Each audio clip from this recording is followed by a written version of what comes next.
Arquiviajeros, queremos presentar nuestra próxima webinar o clase online, El Barroco, Teatralidad y Empatía.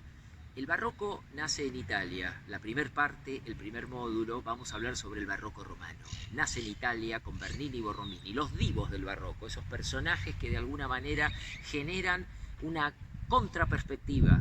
Bernini, el clasicista, Borromini, el anticlásico, y toda una espora de influencia sobre toda la Europa, el clasicismo de Versalles y el barroco centroeuropeo también.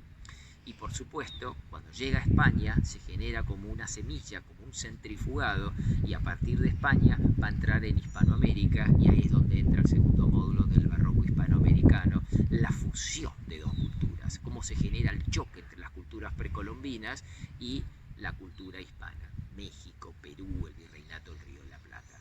Dos módulos, barroco europeo y su impronta, y el barroco hispanoamericano y la fusión de dos culturas. Catálogo arquitectura.com. Nos gustaría estar con ustedes en nuestro contenido. Ahora vamos a hacer una serie de croquis para poder fijar nuestras elipses de tiempo.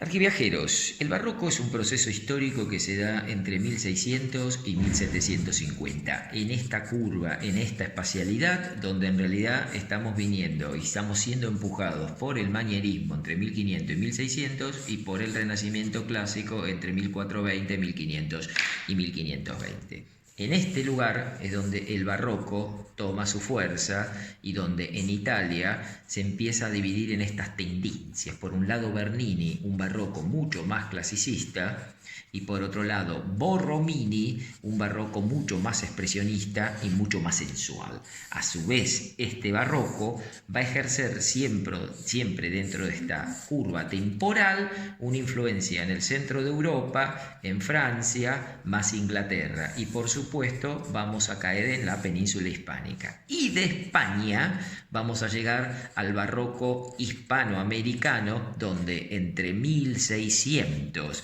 y aproximadamente 1830, una fecha bastante tardía porque ya Europa en esa época va a estar en la época de Napoleón III, es donde el barroco hispanoamericano comienza a desarrollarse. Por un lado, el barroco de Bernini y Borromini, o sea, el barroco romano y su influencia en toda Europa, y por otro lado, el barroco hispanoamericano para ver esa impronta entre España y la fusión de la cultura precolombina. Catálogo arquitectura.com.